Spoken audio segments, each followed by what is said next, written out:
Divisibility of criminal statutes, and the modified categorical analysis of immigration consequences. When you want to determine the immigration consequences of an individual's conviction, you have to use what the Supreme Court has called a categorical analysis. This compares the elements of a state offense of conviction with the federal immigration category to see if the minimum conduct punished by the state necessarily constitutes a violation of the federal category. An earlier video explains the basics of that analysis. Here, we are looking at what happens when the state offense punishes conduct beyond the federal category. There are two possibilities, depending on the elements of your state offense. If the state offense is simply drawn more broadly than the federal category and is not divisible into separate alternative offenses, then it is categorically overbroad and cannot be used to trigger immigration consequences. This was the situation in the Supreme Court case of Descamps v. United States, which was illustrated in our earlier video.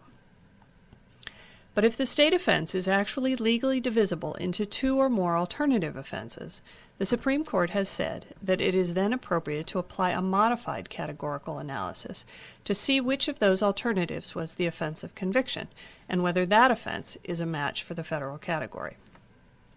So how do we know whether a statute is divisible or simply overbroad?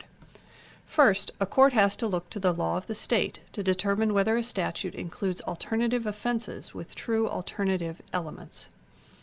If so, the second question is whether the alternative offenses as a group are divisible for purposes of the federal category. That is, whether at least one alternative fits within the federal category and at least one does not. We will focus on the first question, which is the more challenging one. This is because not every listing of alternatives within a statute or definition is a listing of true elements. Sometimes a statute may simply list different means of committing an offense that don't constitute true alternative elements. So how can you tell the difference between means and elements? Fortunately, the Supreme Court answered that question too in Descamps. For a variety of reasons explained in that case, including constitutional concerns, the court chose to rely on the indicator of jury unanimity to identify the essential elements of an offense. That is, if state law requires a jury to agree unanimously on which of the alternatives the defendant committed, those alternatives are elements of the offense.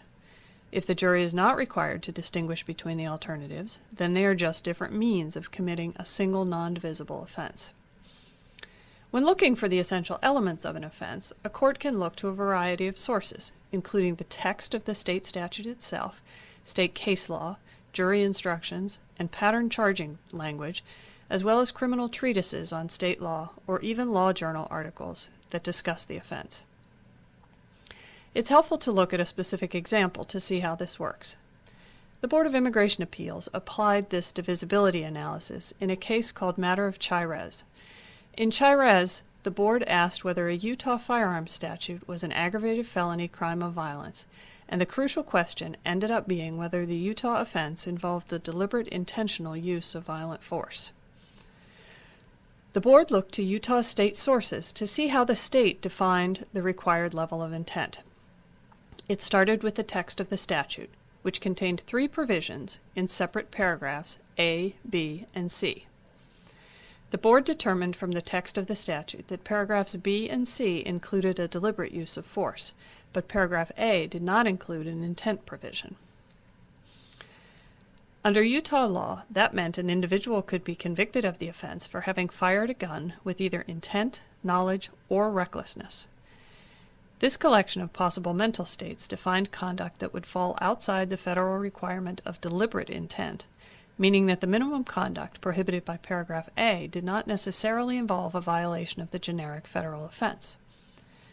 But there was a further question. Could those alternative mental states mean that paragraph A was itself divisible into 3 separate sub-offenses? To answer this question, the board went back to the touchstone of jury unanimity from Descamps and asked whether Utah law requires a jury to agree unanimously on which of the 3 levels of intent a defendant had. Finding no such requirement, the board concluded that the alternative mental states were not elements of 3 different sub-offenses, but rather a listing of 3 different means of committing the single offense described in paragraph A. So paragraph A was not divisible, but simply overbroad, and a conviction for paragraph A could not be a crime of violence because its minimum prohibited conduct did not necessarily involve a deliberate use of force. This meant that the Utah statute was divisible with regard to the required level of intent, because B and C fell within the federal category and A did not.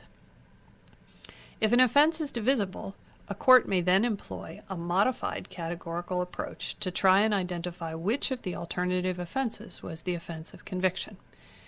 It does this by looking at a limited record of conviction, which may include charging documents, a plea colloquy or agreed statement of facts, sentencing documents, or a record of the verdict. The record of conviction does not include such things as police reports, pre-sentencing reports, or testimony in a later immigration proceeding. The record of conviction may contain enough information to identify the offense of conviction, in which case the court will be able to compare the elements of that alternative offense with the federal generic category to see if it is a match. But if the record of conviction is inconclusive and does not identify which of the alternatives was the offense of conviction, then there is no match, and the conviction cannot be used to support immigration consequences. In all cases, the comparison remains a categorical comparison of offense elements, and the facts of what the defendant may have actually done remain irrelevant, even if they are apparent in the record of conviction. What is relevant is the offense for which the defendant was convicted, not whatever facts about the circumstances may happen to have found their way into the record of conviction.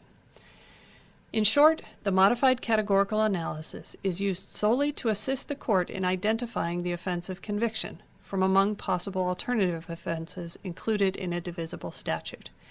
If the specific offense of conviction can be identified, its elements are then compared with the federal generic offense to see if the minimum conduct prescribed in the state offense fits within the federal category.